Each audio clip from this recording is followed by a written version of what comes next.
Hai dear, apa kabar? Jumpa lagi bersama dengan saya Ekna dalam A Walk to Remember. Saya percaya tahun 2022 merupakan tahun yang penuh dengan banyak harapan tentunya. Sehingga kita bisa melewatinya sampai di penghujung tahun ini dengan lebih baik dan lebih baik. Nah, dear, tamu spesial saya kali ini benar-benar spesial untuk kita semua. Karena beliau adalah seorang dokter dan beliau adalah Direktur Direktorat Pelayanan Kesehatan Yakum. Juga seorang dosen di beberapa universitas. Juga dosen di Stikes Panti Wilasa Semarang. Juga sebagai dosen tamu magister hukum kesehatan di beberapa universitas pastinya. Dan saat ini beliau menjabat sebagai Direktur Rumah Sakit Panti Wilasa Dr. Cipto. Beliau akan banyak bercerita bagaimana untuk pelayanan Rumah Sakit Panti Wilasa Dr. Cipto di tahun 2022. Dan pastinya beliau juga memiliki banyak sekali harapan-harapan yang akan tersampaikan buat kita semua. Yuk simak perbincangannya bersama Dr. Daniel Budi Wibowo, MKes.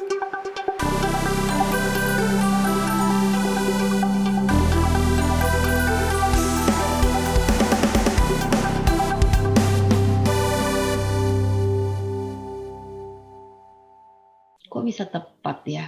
Hari ini adalah hari yang terakhir di tahun 2021, begitu. Nah, ini langsung ngobrol bersama Dr. Daniel. Beliau adalah Direktur Rumah Sakit Panti Wilasa Dr. Cipto. Saya sapa dulu beliau. Selamat siang dong, selamat Natal ya dok ya. Selamat Natal dan selamat menyambut tahun baru ya dok.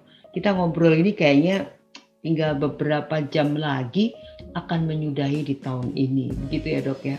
Betul nggak dok? Ya betul, selamat pagi menjelang siang, pasti pada repot ya, nih baik. Menyambut tahun Bener-bener.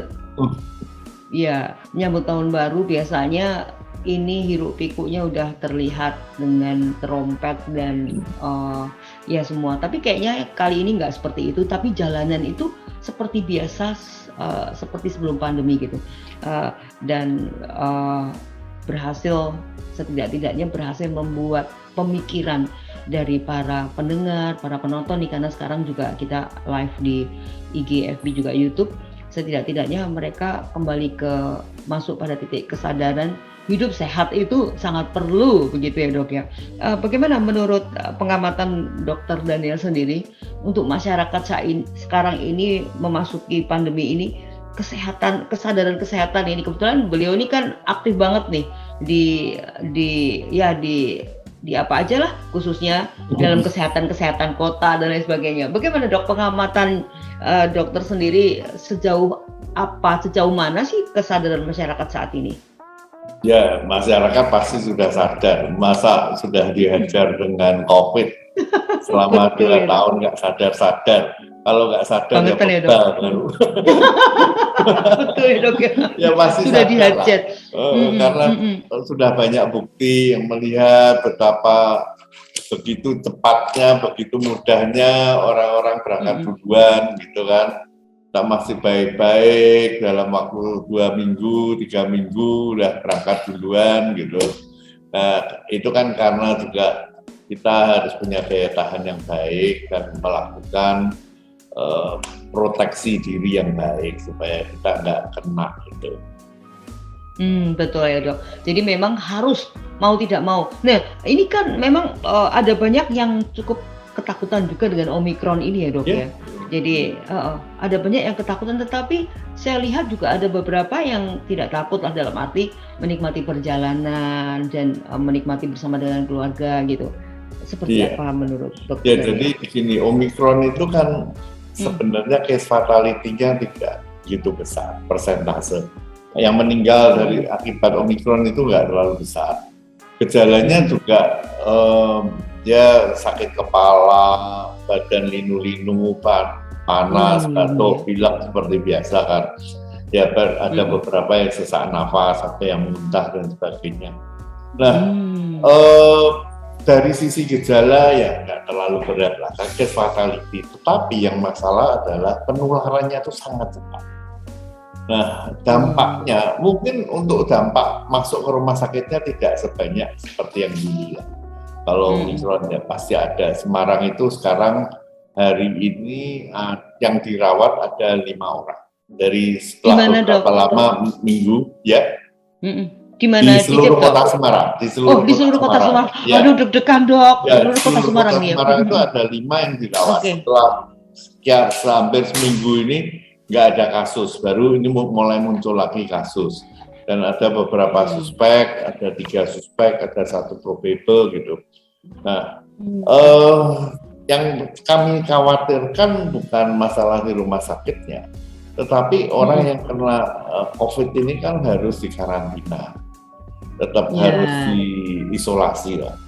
Nah, kalau karena penularannya cepat, kalau misalnya satu pabrik sekian persen terisolasi, rumah sakit terisolasi, stafnya beberapa persen kan lumpuh. Bisa dibayangkan. Ya, kami justru yang khawatir dampak Omikron itu justru di dampak ekonomi karena pelayanan pasti akan lumpuh kalau semuanya dilakukan isolasi selama 2 minggu. Nah, karena itu ya kita penting lah harus jaga diri baik-baik. Jangan gampang cuman gejalanya ringan, yang mati sedikit. Tapi nggak begitu karena penularannya cepat. Kalau kita semua banyak yang kena, nanti kita semua nggak bisa kerja. Ekonomi lumpuh, kota lumpuh, kita yang sedih sendiri, kita akan susah sendiri. Karena itu ya pakai masker tetap, cegah berkerumun itu penting ya. Kalau perjalanan ya kalau tidak perlu-perlu ya nggak usah perjalanan. Tetap tidak perlu. Tidak perlu. Jadi tahun ini juga saya di rumah terus ini. Iya benar Dok ya. Di rumah terus berarti sudah 2 tahun ini ya Dok ya. 2 tahun ini. Udah nggak kemana-mana. Tapi jalan-jalannya kemana-mana by Zoom ya Dok ya. Ya. By Zoom kemana? Ke Jakarta, ke Surabaya, ke Singapura gitu ya Dokter Daniel ini. Tapi by Zoom.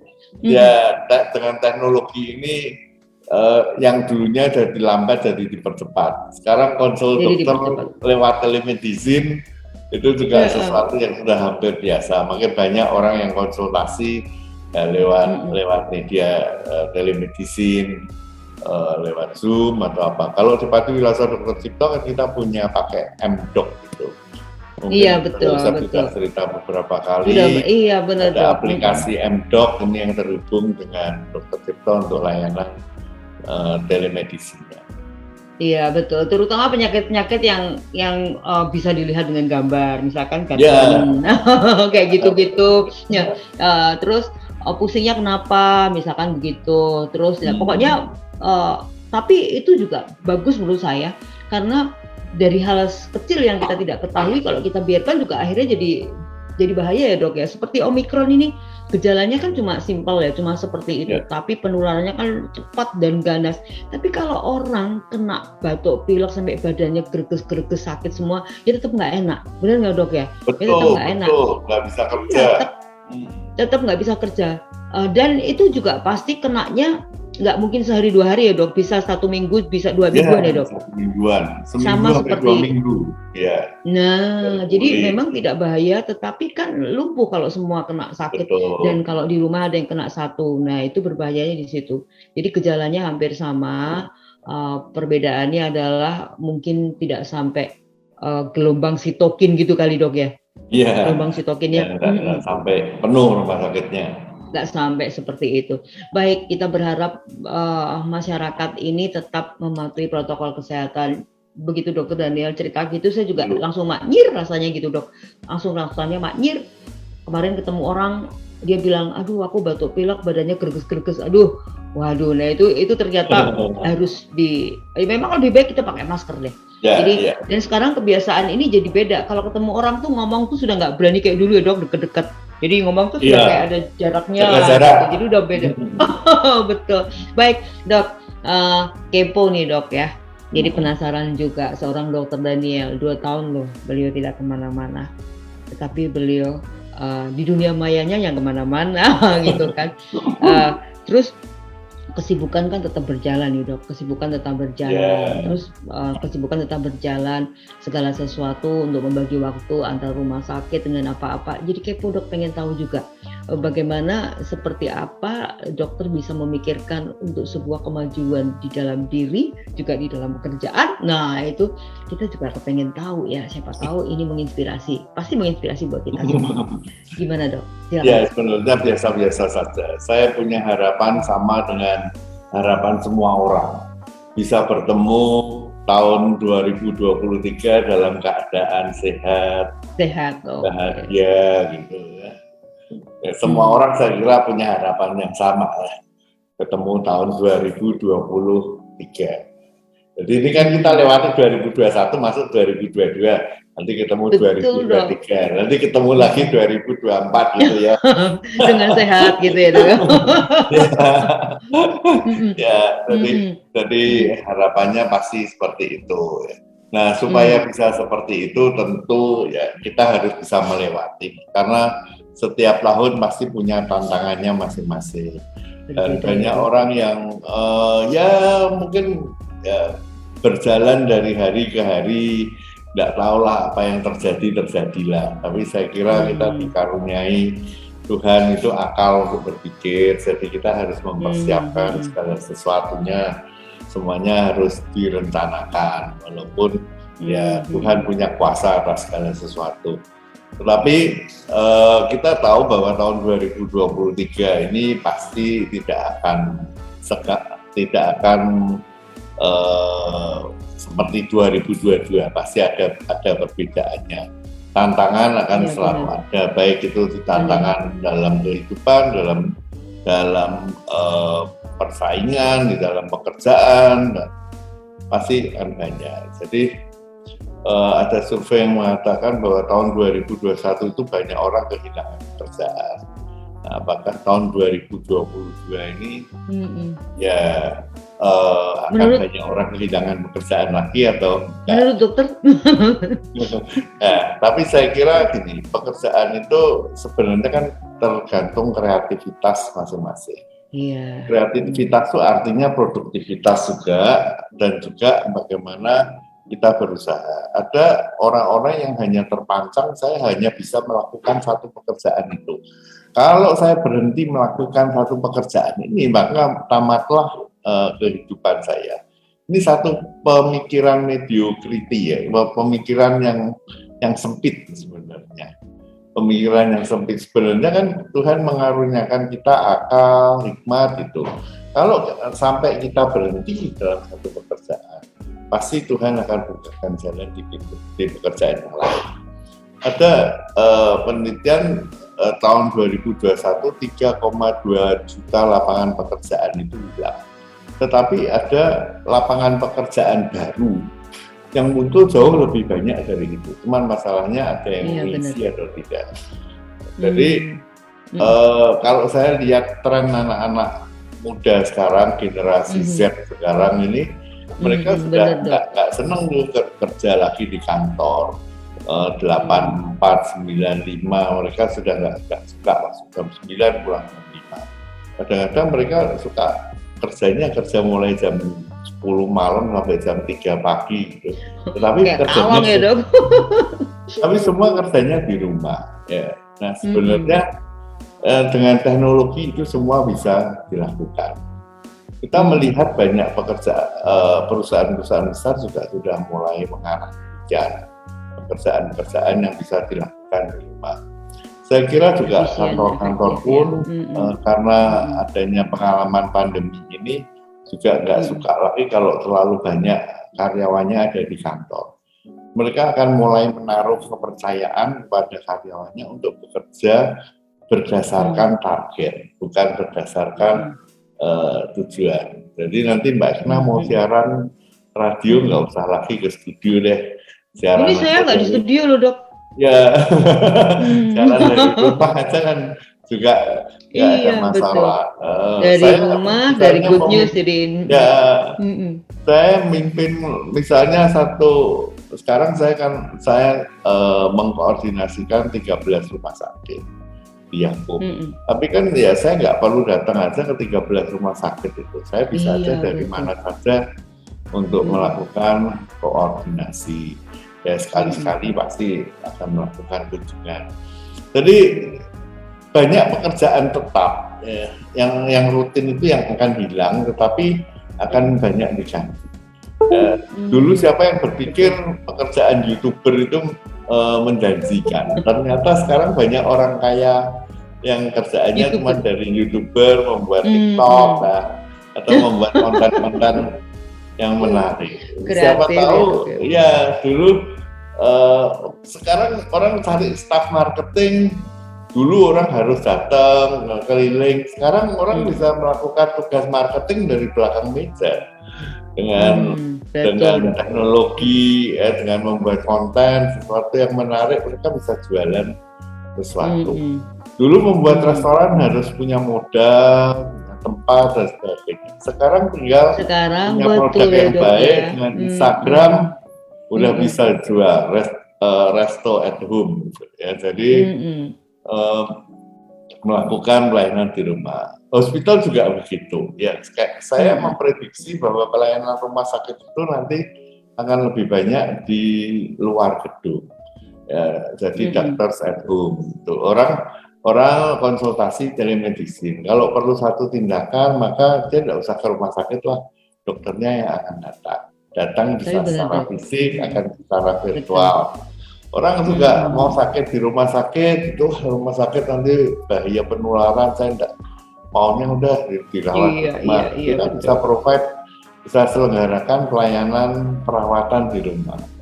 Kita kasih tenaga perawat untuk menjaga, ya, dan sebagainya. Nah, ini semua akan bergeser dari dalam gedung ke luar gedung, dan itu dimungkinkan karena adanya teknologi. Jadi saya kira pelayanan kesehatan ke depan itu akan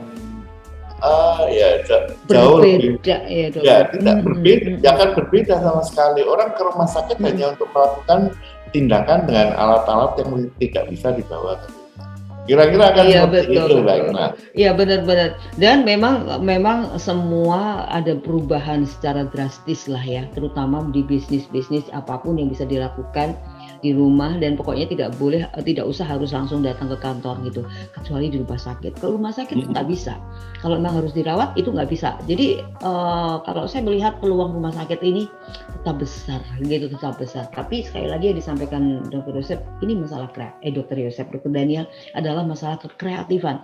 Ternyata uji kreatif ini tetap sampai kapanpun tetap gitu ya, Dok. Dok, tadi dokter juga memegang rumah sakit punya Yakum ada 13, itu seluruh Indonesia atau itu Yakum itu kalau seluruh Indonesia atau bagaimana, Dok? Ya, Yakum itu kami ada di Jawa Tengah, Jogja, dan Lampung.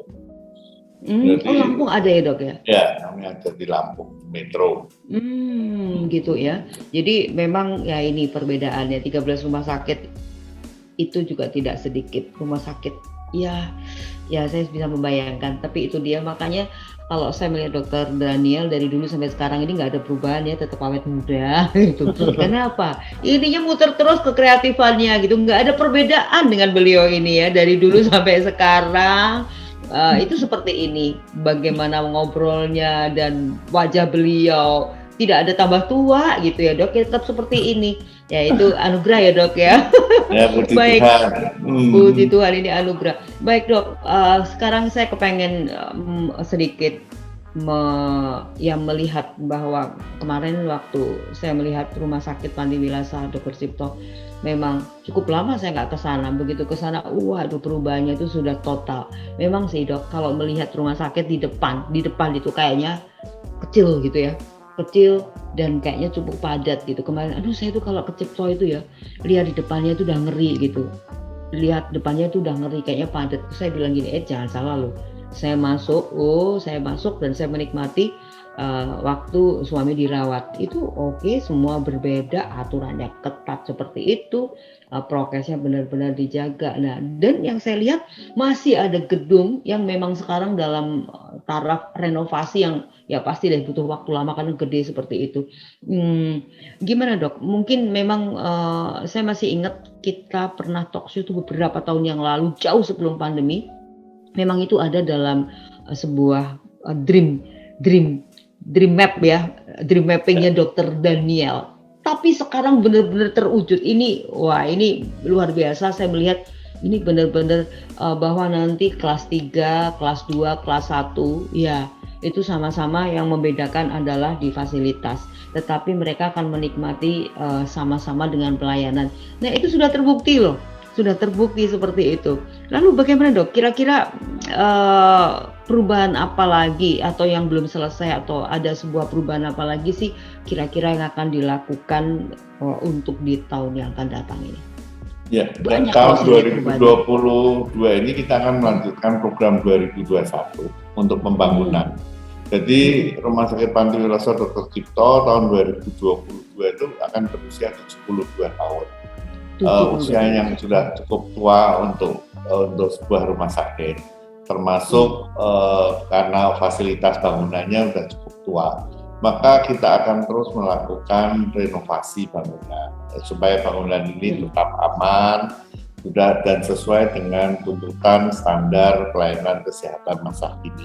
Dan ini akan terus berjalan ya, tentu karena sambil pelayanan maka punya extra effort, perlu usaha ekstra untuk bagaimana bisa mewujudkan bangunan itu.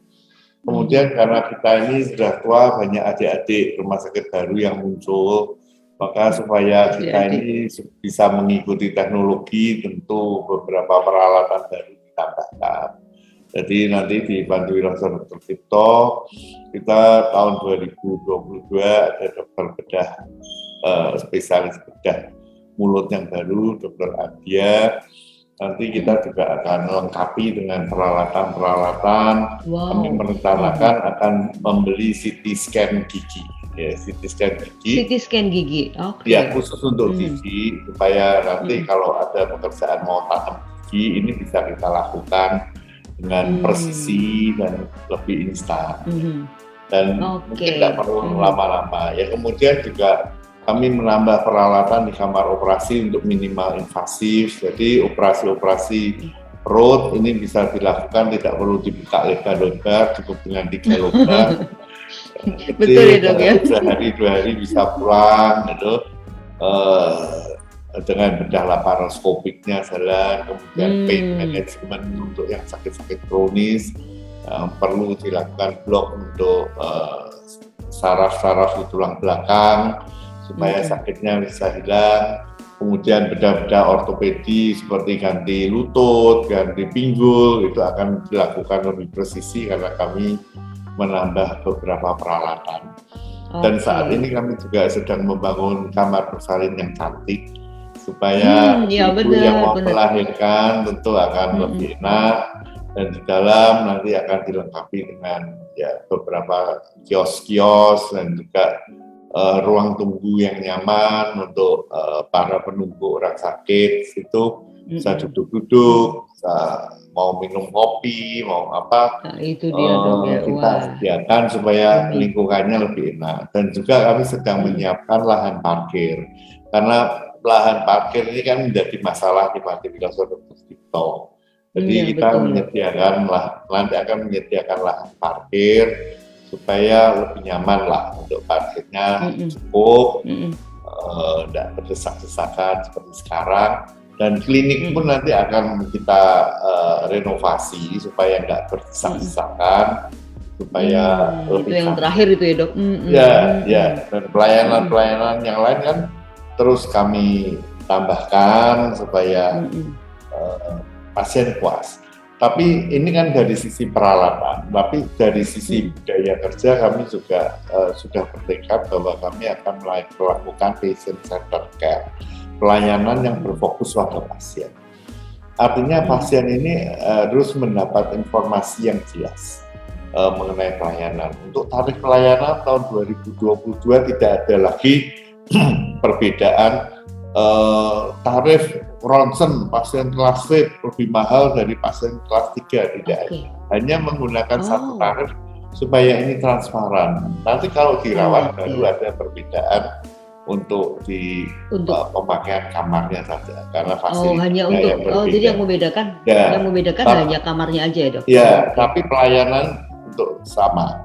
Dan perlu diingatkan kembali bahwa di Panti Wiloso Dr. Cipto ini baik pasien kelas 3, kelas 2, kelas 1 itu kamar standarnya berdua.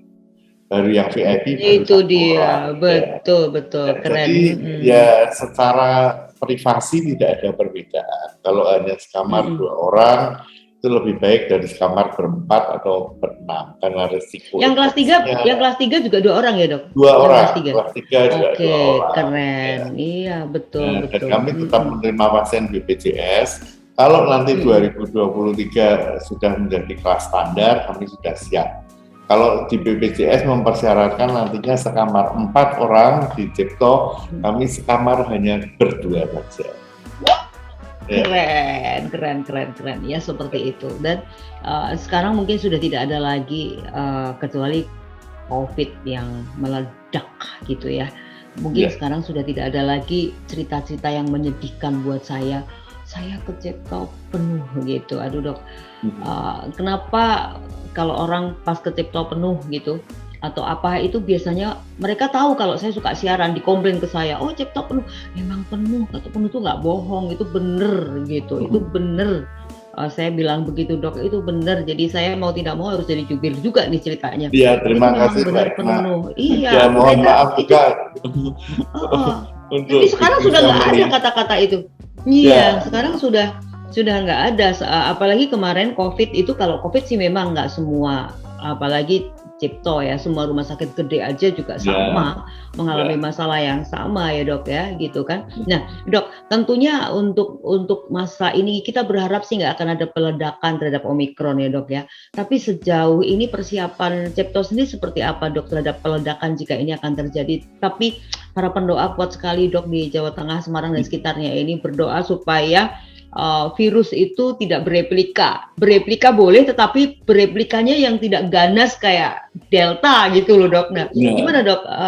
Ya, jadi kalau untuk fasilitasi kami sudah siap karena ruang isolasi itu kan menjadi standar dari Kementerian Kesehatan. Kami sudah mempersiapkan ruang isolasi yang cukup untuk kalau sampai terjadi ledakan.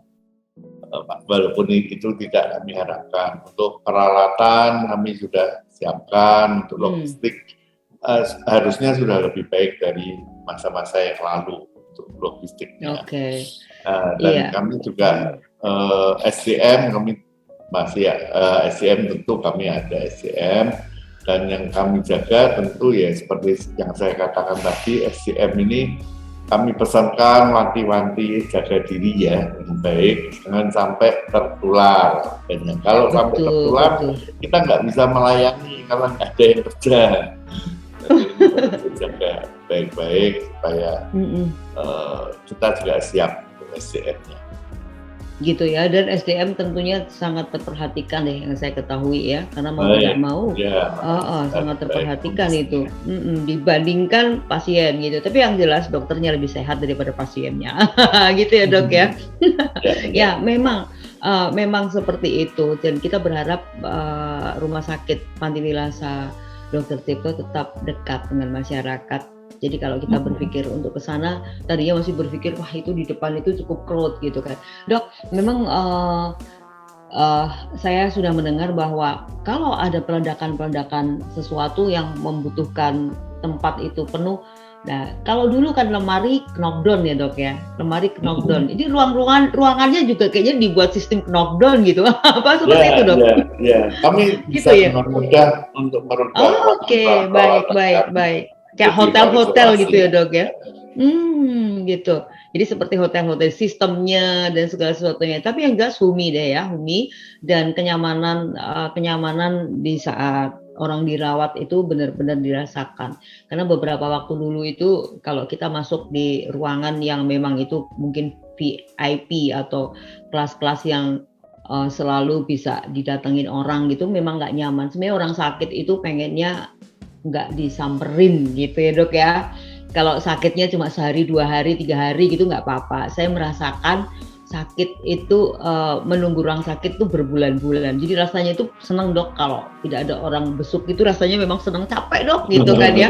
Nah iya bener dok, sampai kadang ngomong sama tolong nanti kalau ada orang datang bilang kami sedang doa atau apa gitu, tujuannya rasanya gak capek gitu. Tapi sekarang saya lihat aturan-aturan yang diterapkan di Cipto ini luar biasa ketat sekali gitu kan. Ada komplain nggak sih dok kira-kira dari pasien-pasien kalau dengan keketatan itu? Ya, Pasti ada ya dok ya? pasti ada beberapa orang suka kalau dikunjungi. Tapi ada beberapa orang yang memang suka untuk privacy ya. Dan Iya, beberapa betul. orang yang menunjukkan care-nya itu dengan menungguin. Padahal ya sebenarnya berisiko juga untuk pengunjung yang lain, untuk pasien.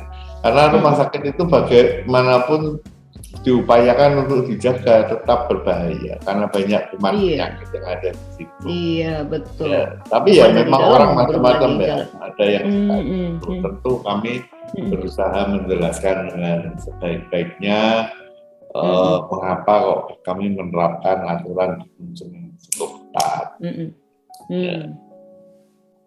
Ya, karena memang seperti itu. Kondisi saat ini memang kita haruslah begitu. Ya. Dok, pastinya ada sebuah harapan-harapan besar ya, harapan besar.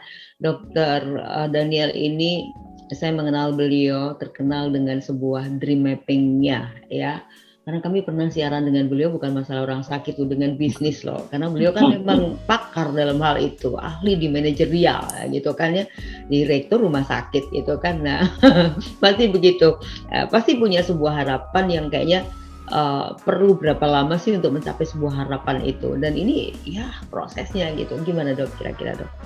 Ya, jadi sebenarnya untuk mencapai sebuah harapan itu kita tidak boleh menghalalkan semua cara untuk mencapai harapan. Ya, karena kalau apa artinya kita mencapai tujuan kalau kita mengorbankan banyak orang. Saya termasuk tipe saya itu pemimpin yang inklusif gitu. Jadi yang berusaha untuk mengakomodir banyak-banyak kepentingan. Dan memang kita harus punya mapping mengenai keseimbangan kepentingan. Jangan sampai untuk mencapai satu tujuan, maka kita menekan keseimbangan beberapa pihak. Ya. Oke, baik. Nah, karena itu, tapi tujuan tetap harus dicapai. Mungkin dalam waktunya bisa lebih panjang. Tetapi kita coba mencoba mencari pendekatan yang paling mendekati win for all, biar semua bisa mendapatkan semua yang menang. Nah, memang untuk mencapai itu diperlukan langkah-langkah yang masih cukup strategis tentunya, ya. Dan kita harus mempunyai pemikiran yang cukup luas untuk mengetahui bagaimana harapan dari orang. Nah, kalau kita membuat satu tujuan, pasti kita memerlukan bantuan orang lain, karena kita kan tidak bisa sendiri. Dalam hal ini pemimpin akan dibantu oleh staf-stafnya. Tentu staf-stafnya ini punya kepentingan dan punya harapan juga. Pemimpin yang baik harus tahu harapan dari staf-stafnya, kepentingannya. Kemudian harus trade off. Kalau kamu ingin mendapat sesuatu, kamu harus bisa memberikan sesuatu. Jangan sampai enggak hanya maunya menerima aja tanpa bisa memberikan sesuatu. Namanya nggak produktif.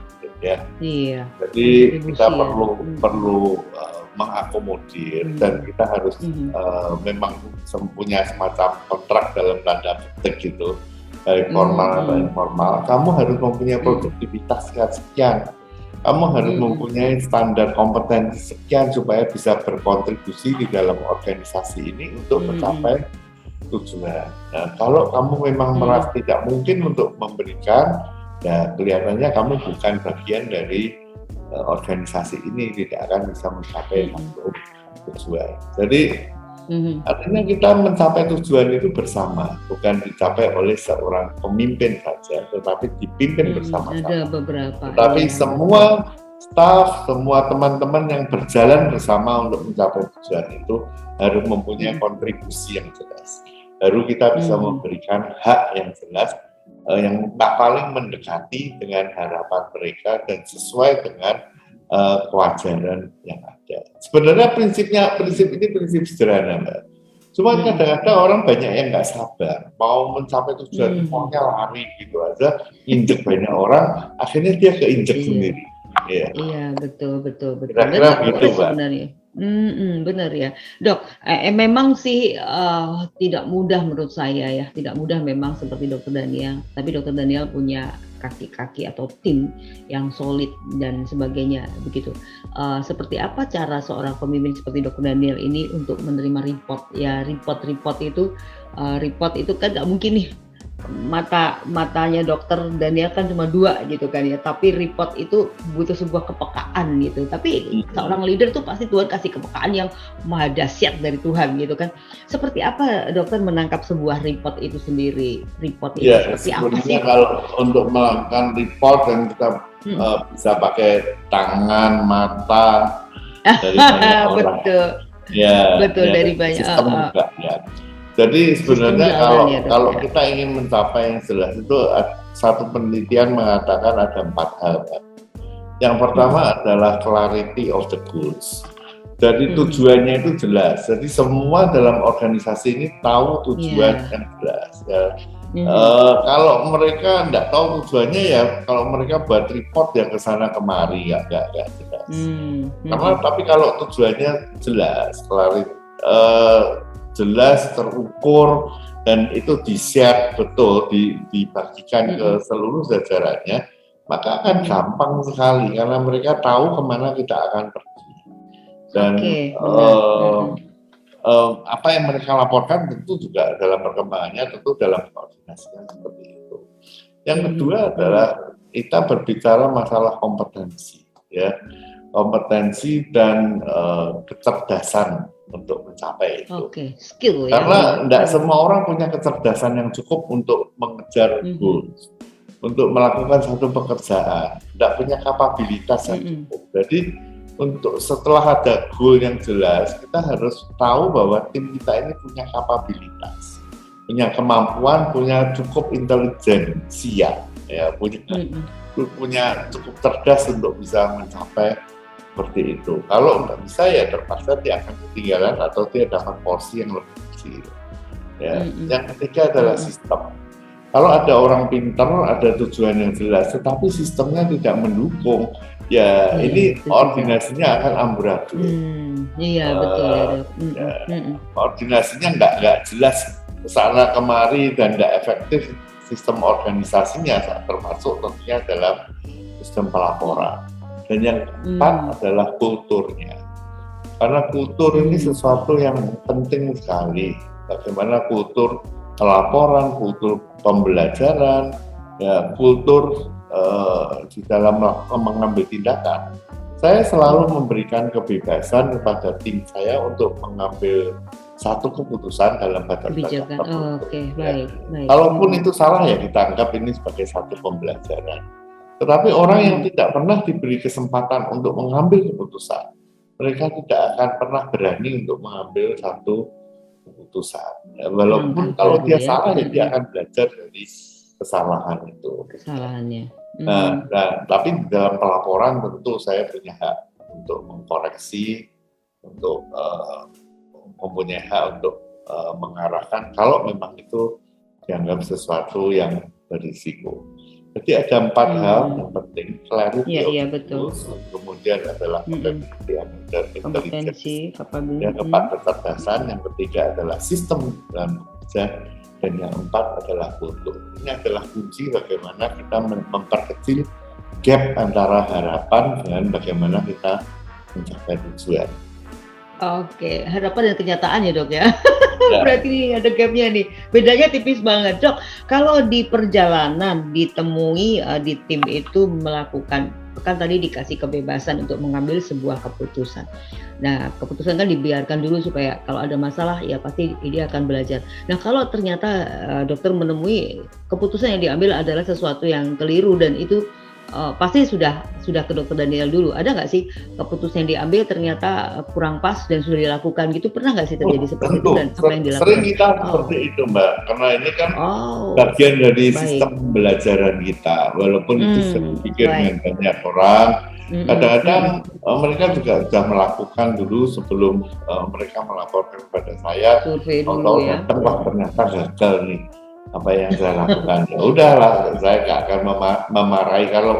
Kalau saya marahin nanti dia nggak berani lagi ngambil keputusan. Ya, Baik, jadi baik.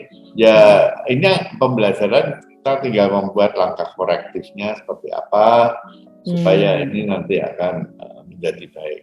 Ini caranya membuat tim building yang baik. Oke, ya benar, dikasih sebuah kebebasan atau kemerdekaan berpikir mengambil sebuah keputusan, tapi ada sebuah pendampingan. Walaupun saat terseok pun pendampingan itu tidak terlepas ya dok ya. Oh Ya iya, sudah, coaching jadi selalu memang nempel. Ya. betul ya.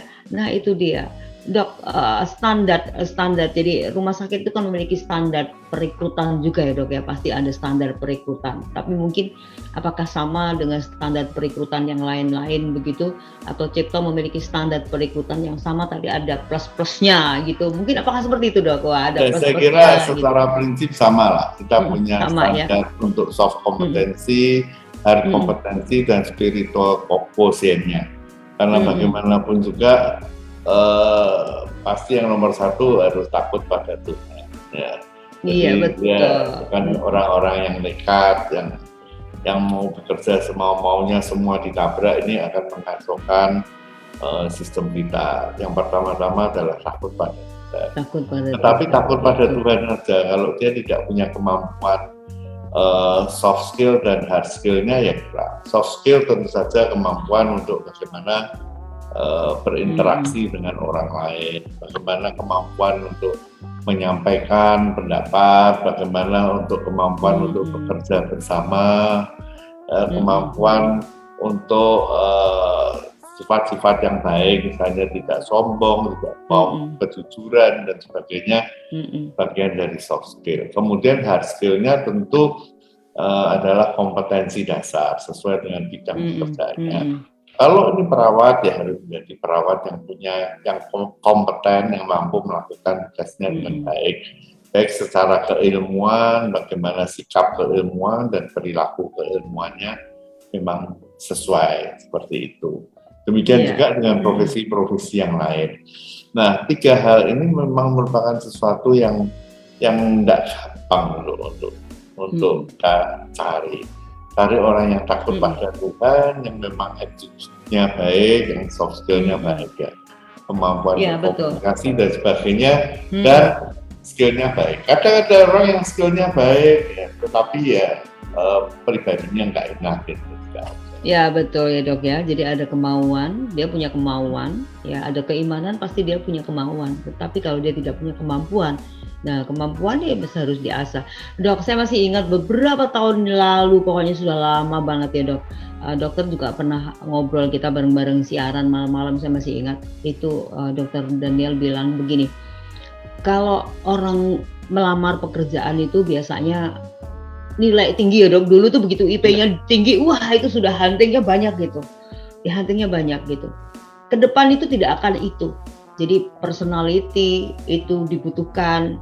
Jadi dokter sampaikan seperti itu, integritas, dan ternyata terbukti loh. Setelah itu, waktu itu memang kalau dulu, karena ada beberapa orang yang bertanya, dok kebetulan nilainya jelek, jadi tidak mungkin bisa diterima.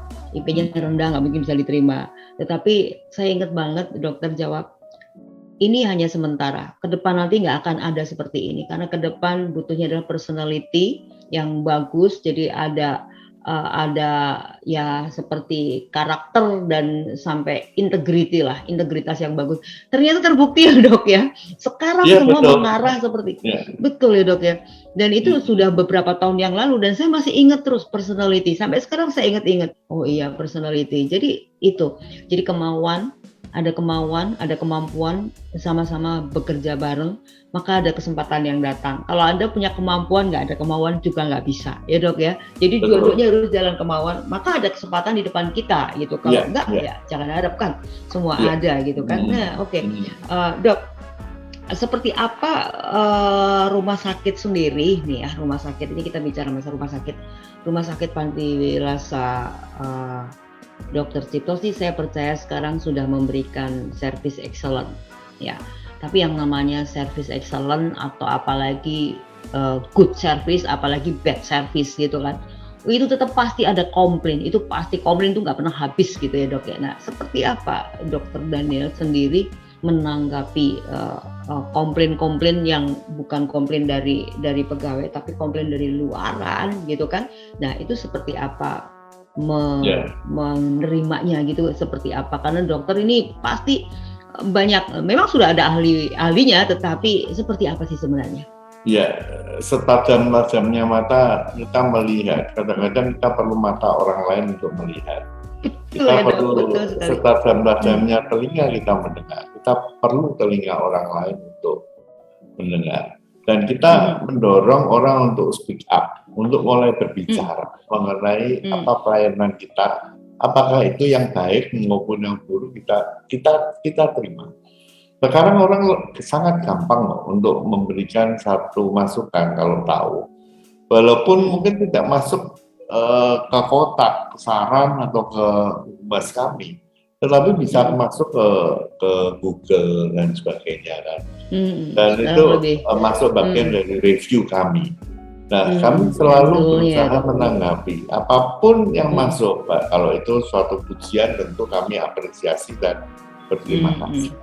Tetapi kalau itu pun satu keluhan, berarti ini menjadi sesuatu perhatian bahwa ada hal-hal yang memang terluput dari perhatian kami atau memang masih belum bisa untuk diperbaiki dalam waktu.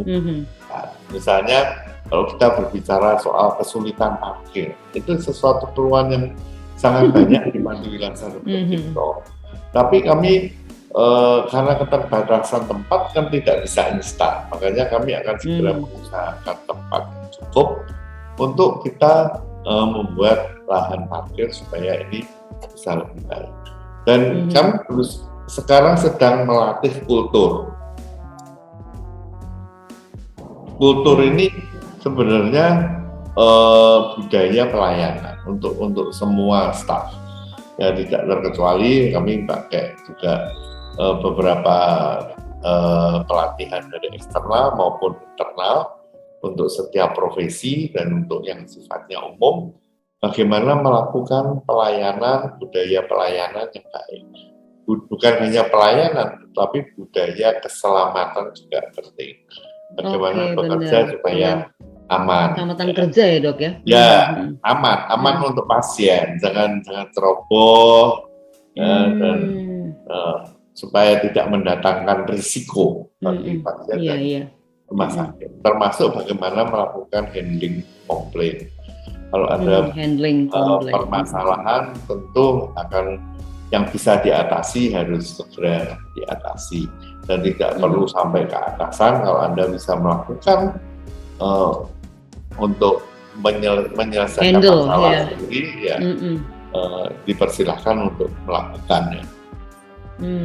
Betul ya. Ya, jadi itulah handle komplain. Bagaimana how to handle komplain itu memang benar. Dan kalau misalkan dari tim itu bisa menghandle sendiri how to handle komplainnya, itu akan lebih bagus juga ya Dok ya ternyata. Yang penting tidak take it personal ya Dok ya. Iya. Don't take it personal. Nah, itu Dok. Profesional dan kami punya standar don't take it personal gitu. Punya standar prosedur operasional untuk handling komplain. Iya benar. Ya benar sekali dan berharap Rumah Sakit Panti Wilasa Dr. Cipto ini tetap semakin maju dan semakin menginspirasi, bahkan bisa membantu. Yang paling penting adalah membantu orang-orang yang sedang dalam masalah, ya khususnya sakit. Karena orang yang sakit itu beda seperti kalau mau pergi ke hotel. Kalau Ya. pergi ke hotel itu beda. Kalau pergi ke rumah sakit itu pasti sininya mikir, duitnya mikir, tenaganya, itu macam-macam. Jadi memang dibutuhkan SDM yang benar-benar menerima itu dengan hati yang sukacita ya dok ya. Sekalipun itu menjengkelkan ya dok ya, sekalipun itu menjengkelkan. Karena kami butuh pasien, bukan pasien yang butuh kami. Oh gitu ya dok. Ya karena butuh iya kalau tidak butuh pasien ya bagaimana gitu. Nah memang satu hal yang banyak sekali dok, karena saya seorang jurnalis penyiaran, ada beberapa banyak kalau saya kemarin mempromosikan saya akan talk show bersama dengan Dr. Daniel ini, sebenarnya sudah ada banyak pertanyaan yang dititipkan buat saya dok. Memang benar yang satu masalah parkir dok, dan saya bilang parkir itu memang itu sudah cerita lama dan akan diperbarui, dan itu pasti dan sekarang lebih enak juga. Yang kedua memang benar, kalau di hotel itu lobby pertama itu yang menjadi incaran ya dok ya. Nah Dr. Daniel ini bagus dok, Dr. Daniel saya percaya akan bisa membuat lobby di rumah sakit Pandiwilasa itu menjadi lebih familiar. Karena apa? Karena orang sakit itu ya memang kalau saat ini kalau memang protes di lobby, nggak protes sih, ngomong akan bisa. Saya sih oke nggak apa-apa, tetapi jangan salah, jika Anda masuk ke dalam udah beda loh. Saya bilang begitu dok. Nah mungkin gimana dok untuk menanggapi ini? Karena memang tapi sekarang di depan sampai dikasih ini ya dok, sudah dikasih ini, menurut saya itu sudah cukup oke sih, nggak begitu crowd lah. Gimana dok? Ya, jadi kami ini sedang perencanaan sebenarnya, tahap akhir untuk penataan ruang di rawat jalan dan juga untuk nanti di rawat inapnya. Dan desainer ruangan kami itu bukan sembarangan. Kami menggunakan Bobos Design. Ini desainer dari Jakarta, one of the 7 top interior design in Indonesia. Betul. Satu dari 7 top desainer ruangan Indonesia yang mengerjakan desainnya DP Mall Semarang gitu. Oh gitu. Ini mendesain lobby ya dok. Kami menggunakan jasa konsultan ini untuk membuatkan desain ini. Kami berharap desain ini akan menjadi desain rumah sakit yang bagus di Semarang. Walaupun ini untuk sementara sebelum kami membangun gedung yang tinggi untuk memindahkan ini.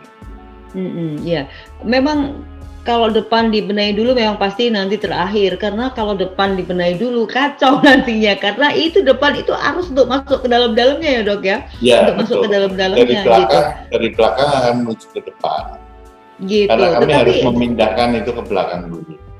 Oh betul, dan jangan salah kalau saat ini Anda melihat kayaknya di depannya kok terlalu krut ya. Di belakang sudah ada jalannya ya dok ya, karena belakang itu kalau saya melihat itu jalannya sudah bisa ada kalau untuk mau mencapai sampai di rumah sakit Pantiwilasa Dr. Cipto seperti itu. Ya paling itu dok, ada beberapa berharap lobby loh dok, ngomongnya nggak lobbynya jadi lebih gini. Biar bagaimanapun saya cocok di rumah sakit Pantiwilasa Dr. Cipto. Kenapa saya tanya? Dokternya ramah-ramah, yang dibilang dokternya loh dok, dokternya tuh ramah-ramah semua, itu yang menyenangkan. Itu dokternya ramah-ramah betul. Baik ya dok, sebelum kita menutup di perbincangan cukup jelas ya kali ini, langsung bersama dengan Dr. Daniel yang menjawab gitu kan, yang menitipkan beberapa pertanyaan tapi sudah terjawab oleh beliau tadi ya.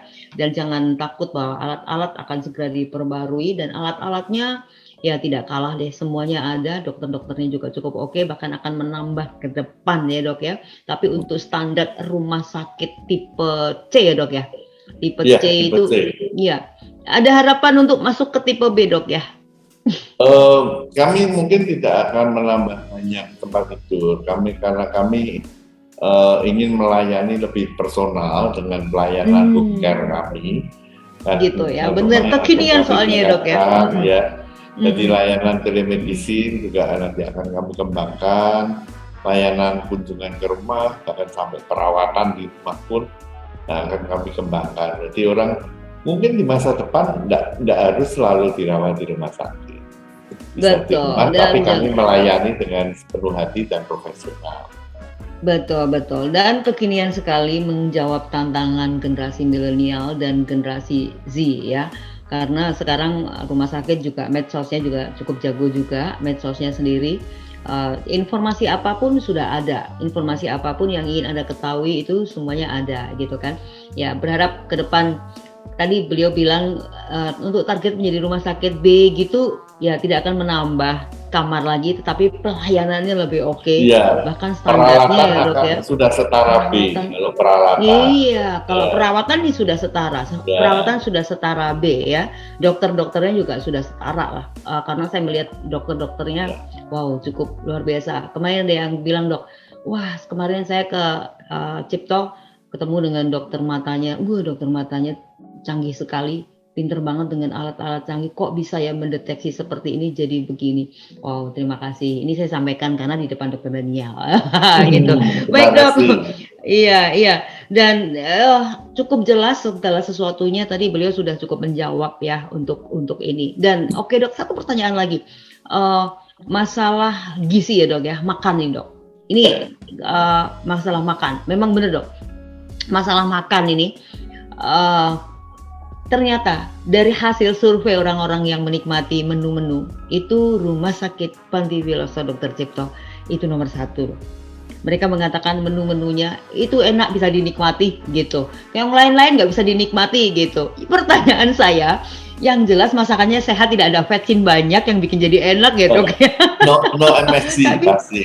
iya, no MSG. Standarnya Ya, tapi ya, tapi benar dok. Banyak yang mengatakan loh dok, tapi benar kalau di Cipto itu, wah misalkan pasiennya nggak mau makan, yang jaga itu makan makanannya pasiennya itu enak, yang lain-lain nggak bisa dinikmati gitu katanya gitu. Nah ini dia rahasianya dok, dibagi dok. Rahasianya dibagi dok. ya Benar jadi dok. memang kualitas makanan di gizi dan kualitas pelayanan di gizi ini menjadi satu hal yang menjadi perhatian kami. Karena kita tahu orang sudah sakit nggak enak makan, dikasih makanan apa ya sebenarnya nggak enak juga sih. Tapi kami berusaha menaikkan kualitasnya.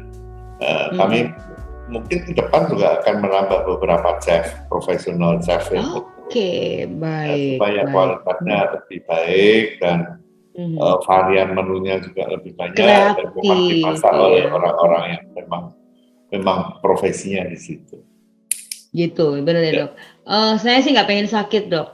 Saya nggak pengen sakit gitu, nggak pengen sakit, tetapi pengen menikmati. Nggak pengen sakit gitu kan, wah pengen sakit, tapi ya, wah asik banget ya, ada chefnya. Jadi ini benar-benar hospitality. Jadi seperti hotel dibangunnya ya dok ya, dengan Ya. tingkat kerumitan.